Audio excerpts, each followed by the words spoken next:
Now, the author on page 113 and chapter 12 actually takes us through a series of 5 steps in crafting your purpose statement.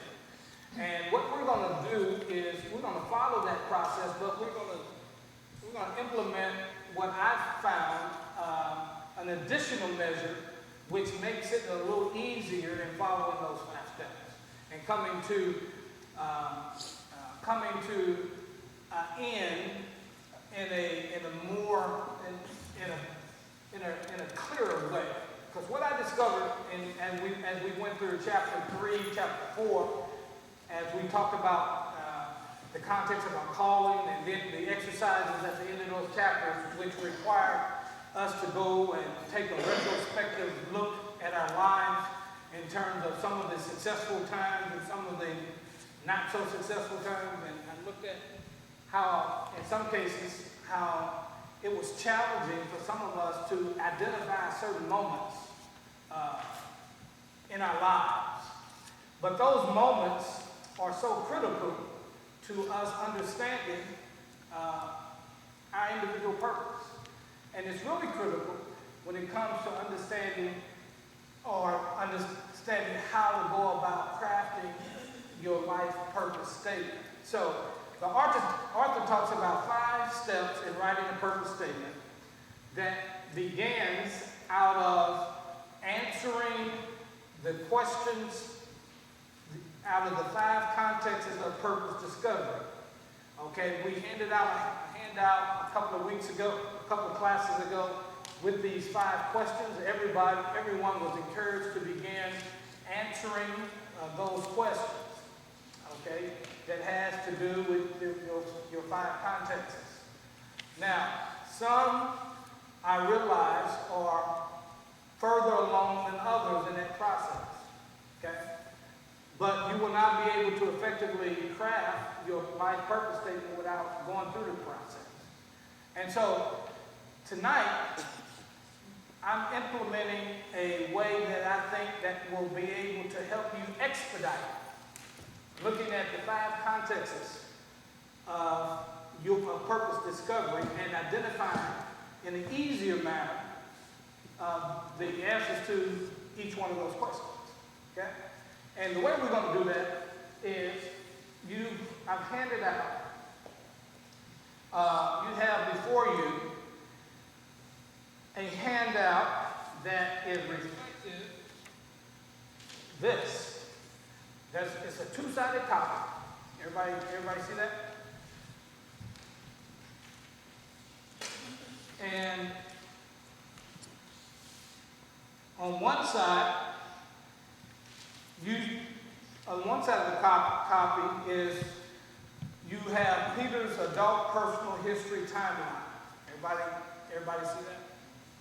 And then if you flip over, what you're going to find is this is your life journey, personal history timeline. On one side, you have Peter's adult life, personal history timeline. On the flip side, what you have is your life journey, personal history timeline. Now notice on the timeline what you have. Let's stay on your personal side. You have a timeline that is split in half. One, above the timeline, you have of your personal history, those events that happen to capture the deposit events in your life. Deposit-oriented events in your life. Below the timeline, you have those events that have occurred in your life which have been withdrawal in nature. Okay? Now, when you look at your life, if you notice at the bottom of the sheet, I'm going to encourage you to begin, and we're going to use Peter as an example. So we're going to use Peter's life as an example of how you can go about doing this. Okay? Your life is consistent you have an adult, you have a childhood portion of your life, you have a teenage history of your life, and then of course you have an adult history of your life. And what I'm going to encourage you to do is to make a timeline of each one of those seasons in your life. Because in our book, those of us who read it to completion, the author also deals with the purpose seasons, the different seasons of purpose. Okay? This will help us because we have a different makeup of individuals in this class who are at different places and times and seasons in your life.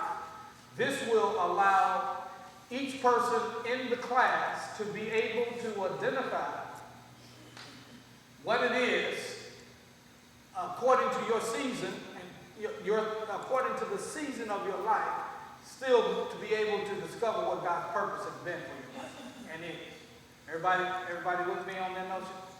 And so, what I want us to do is to see why these 5 contexts of purpose discovery and identifying these 5 areas are critical to understanding your overall purpose and God's working in your life. Okay? Now, notice this timeline. It reveals your personal history, helps to identify your personal identity. Your personal history helps you to identify your personal identity. We began our study several months ago in chapter 1 and chapter 2 with the idea of understanding your true identity. When you begin to look at your personal history, it identifies for you what God had in mind when He created your life before the foundations of the world. And so it's important for you and I to begin to take a really intentional view of all of the occurrences of God in every season of our life. Because we talked about at the beginning, the fact that we exist indicates as it relates to purpose, we're not here to really find purpose, we're here because of purpose. We're not here to find our purpose, we're here because of purpose. You and I would not be here if it were not for the reality and the fact that God created us with and for a purpose. So, this process is a process of us being able to identify the purpose of God for our life that He had when He gave us life. All right? And so, when we look at,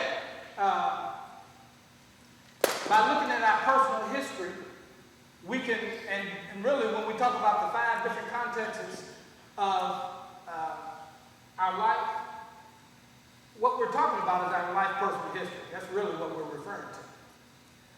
Those 5 different contexts make up our personal history, our life personal history.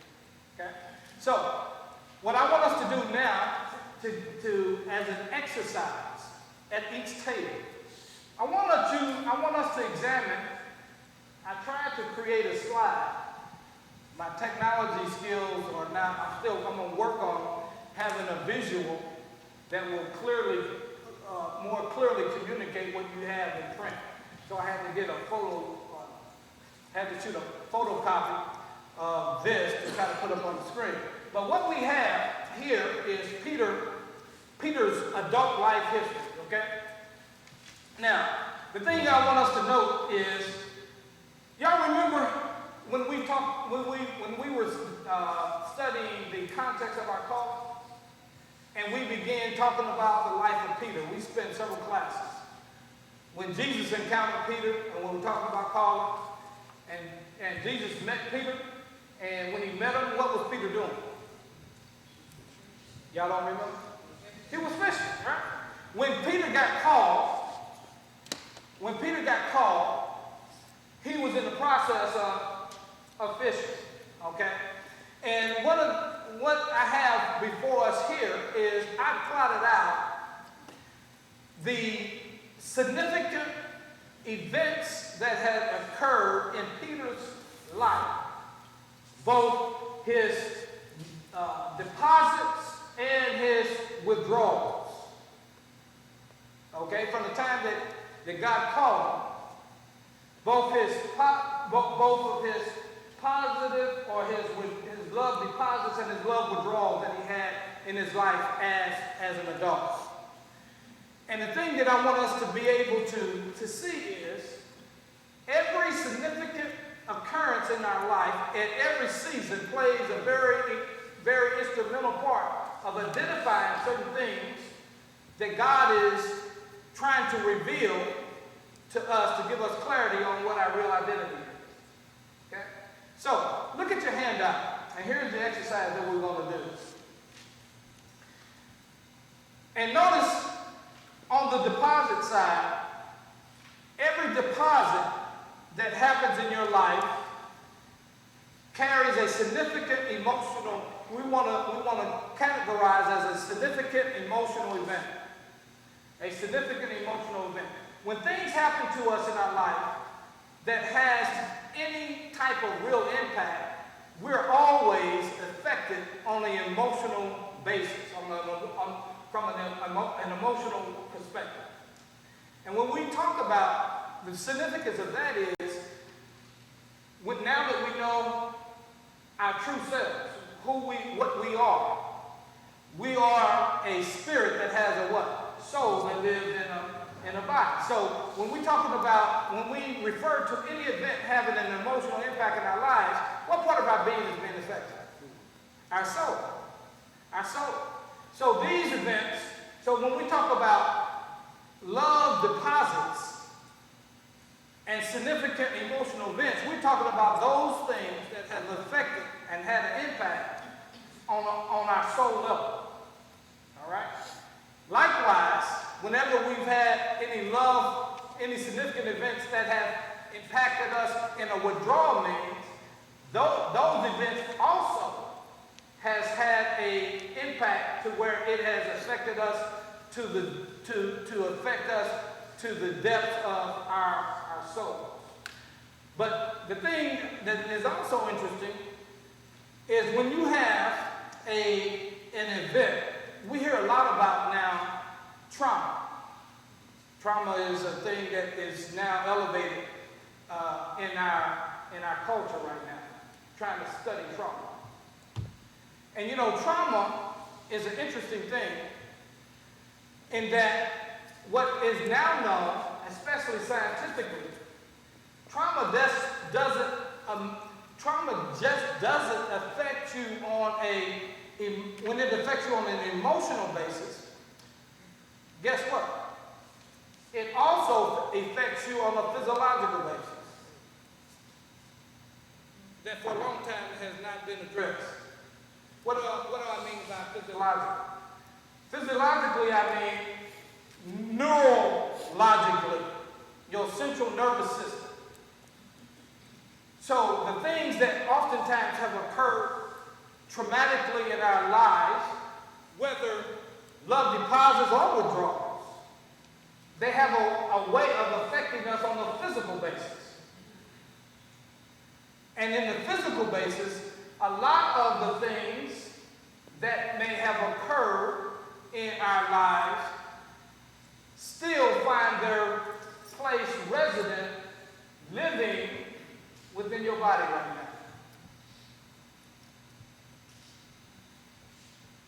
And what is the byproduct of that?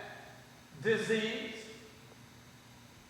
What is now being discovered is many of the sicknesses and a lot of the diseases are as a result of the physiological embedding of an emotional event that may have happened in your life.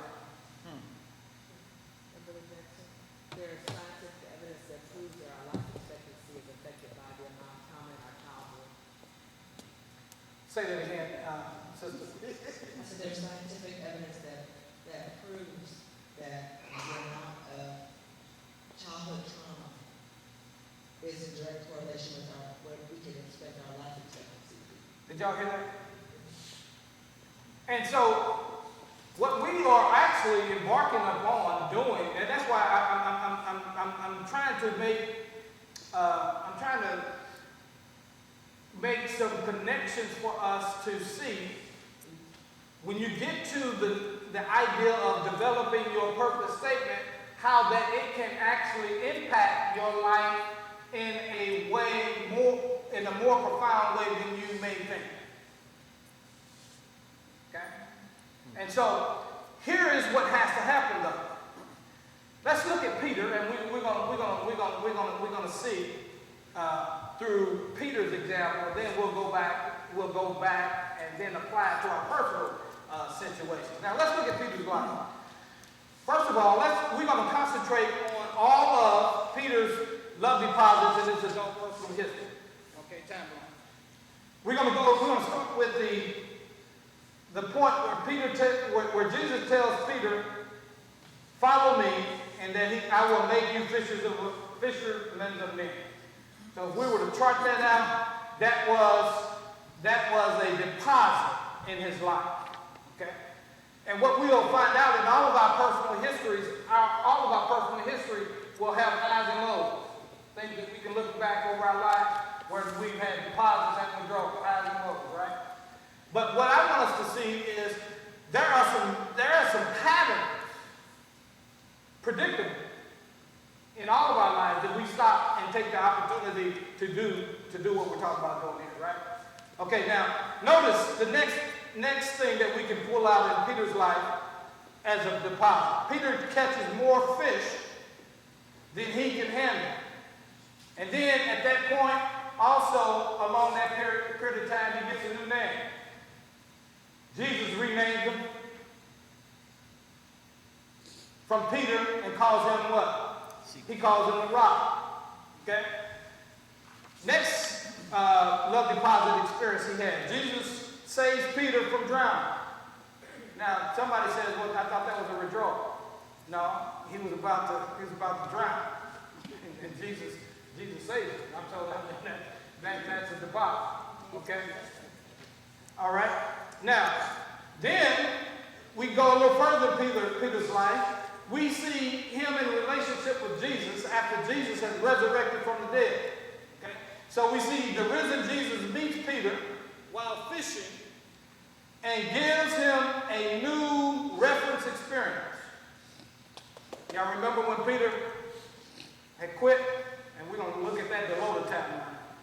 But now one of Peter's deposit moments is when he re-engages with Jesus. And at this time, Jesus takes a withdrawal experience that Peter had and gives him a new reference experience based on that withdrawal. And then the last thing is, we see a high in Peter's, we see a love deposit is when Peter was filled with the Holy Spirit and he preaches at Pentecost, and then there's 3,000 souls saved. Y'all see that? Now let's go below the line. Jesus tells Peter to follow me. The love deposit is Jesus tells Peter to follow me, and he will make him a fisherman of men. Okay? And then shortly thereafter, Peter catches no fish out. He's fishing all night and don't catch nothing. All right. Then, shortly thereafter, Peter tries to walk on water towards Jesus, but he sinks. And then another withdrawal experience we see in Peter's life, Peter denies Jesus 3 times. He denies him 3 times. And after denying him 3 times, what does he do? He go back to what he was doing in his old self when Jesus promised him a new life and a new future. Y'all see that? And then the next withdrawal after denying Jesus 3 times, Peter finds himself in Jerusalem along with the other disciples, high. Because Jesus got crucified and all the men went running. They had now.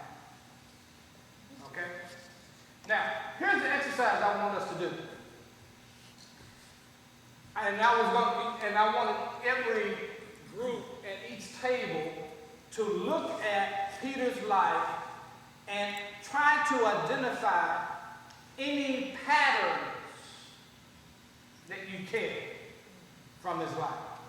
I mean, from looking at his lifeline, his adult life. What are the patterns? Let me give you an example.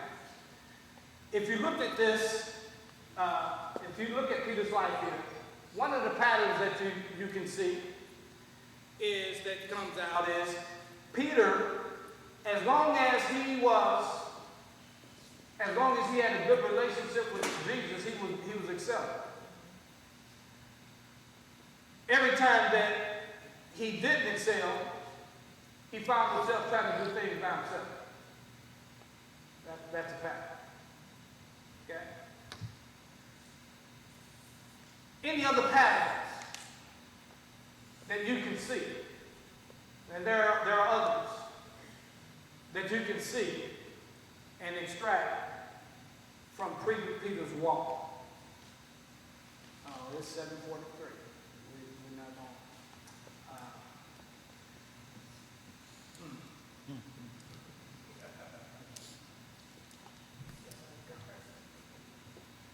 Okay. See, I wanted to close this out on Sunday.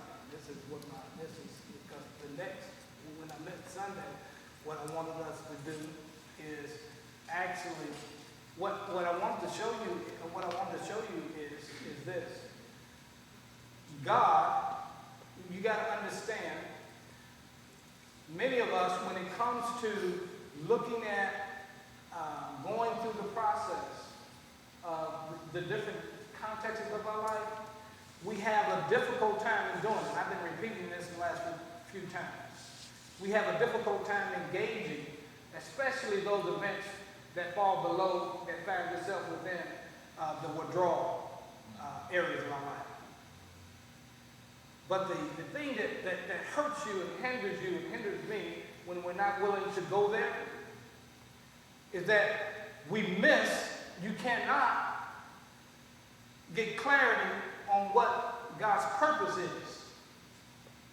Because God's purpose is so rooted in everything that has occurred in life. And the magical thing about the gospel of Jesus Christ is what God does with especially the withdrawal experiences that you have in your life. Let me kind of put it this way. Your pain from the past, God works in our lives in such a way where the pains from our past are very integral in the strength that He uses in us fulfilling our purpose. The wonderful thing about God is that whatever our mess up is in the past, He works it into our future.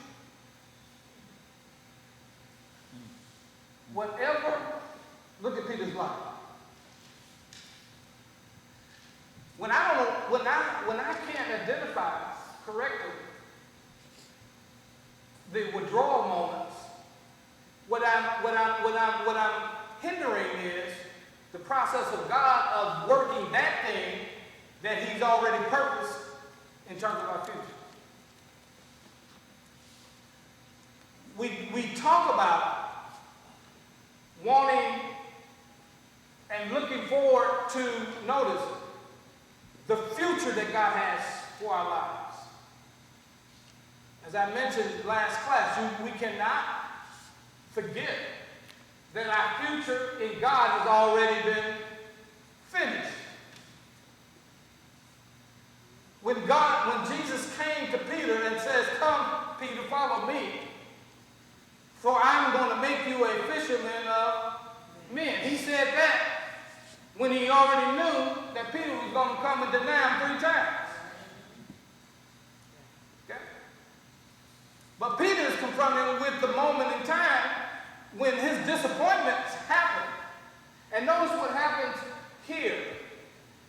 below the line. Many of the occurrences and many of the things that may have happened, and some things have happened not necessarily by any choice of ourselves. Maybe things that have happened to us in life that has happened as a result of someone else. There are those occurrences. But there are also occurrences that have happened due to choices that I've made on my own. And they become the most challenging ones to really reconcile in your life. When you know you've sinned and you've blown. And that's why I wanted Peter to serve as a good example. Peter had this moment where he boldly declares among all the other disciples, Lord, that I never, they might, but not me. And Jesus said to him in that moment, Peter, as much as I love you, but it won't be long before the night is over, and you're going to not only deny me, but you're going to do it 3 times. And the fact is, when that occurred, Peter felt so shamed to where when he did come back around and had an encounter with Christ after Christ had risen, he could hardly stand the presence of God. Why? Shame. How many of us are still dealing with things in our life right now, but we're just shameful? I mean, just ashamed to exist. I would raise my hand, but I think I kind of worked through that. But it took some working through.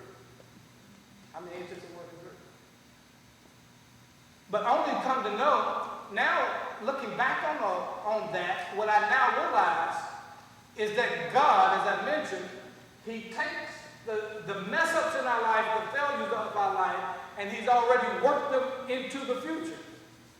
So when it comes to crafting your purpose statement can only be authentically identified by you seeing what God has done. And because it's out of that, it's out of the understanding of that you're going to be crafting your purpose statement. Part of that you would have to actually identify with what God has done. Y'all, any questions about what I just said?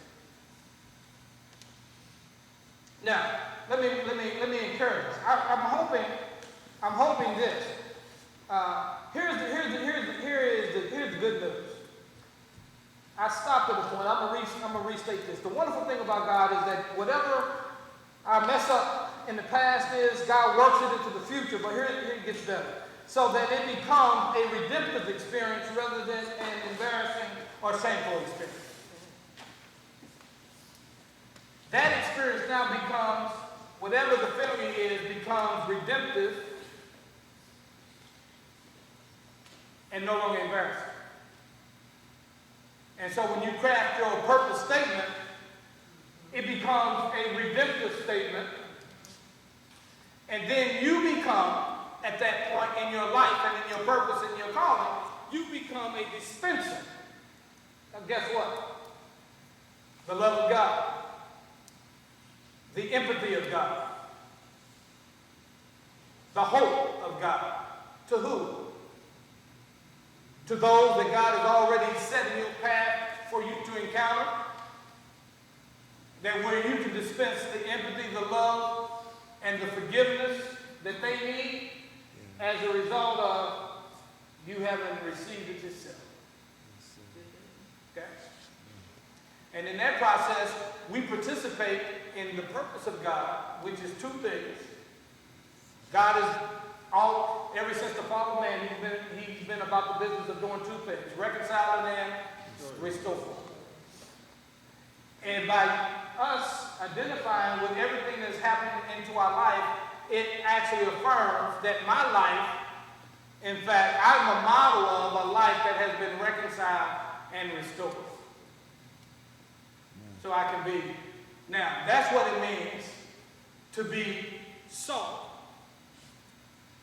of the earth, and then light to the Word. Y'all get that? I know we talk about these notions of salt and light, but what is that in a practical way?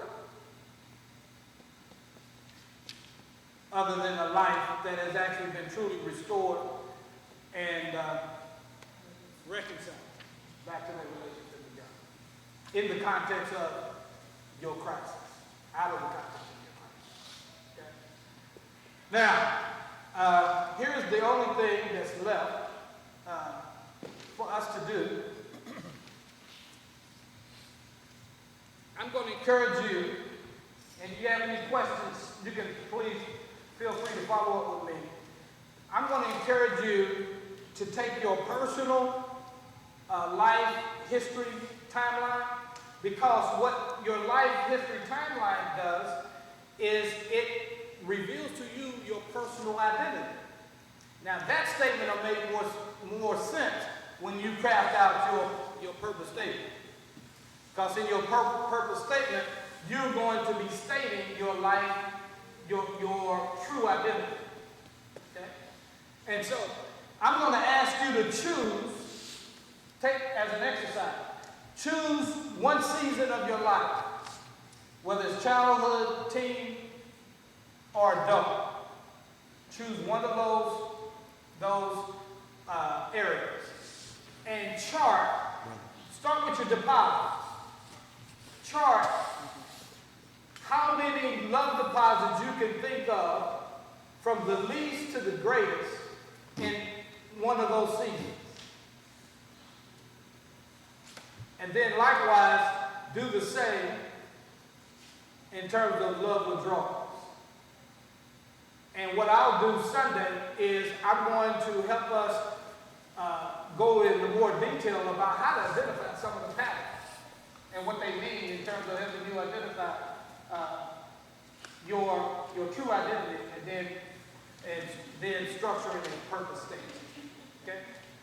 Anybody got any questions about that before we got one phase of the life, childhood, teen, or that identified because of one of those seasons. one, right? Yes. And let me help you even do this, make this even a little more easier for you to do. Once you look at one of those areas, also identify an area from either your professional, personal, or spiritual journey. Okay, once you, like if you chose adulthood, identify in your adulthood life the area of your professional or personal life or your spiritual life. That makes sense? Okay? Personal, professional, or spiritual. Personal, professional, or spiritual. Okay? Sorry about getting started a little late tonight, guys. But if anyone has any questions,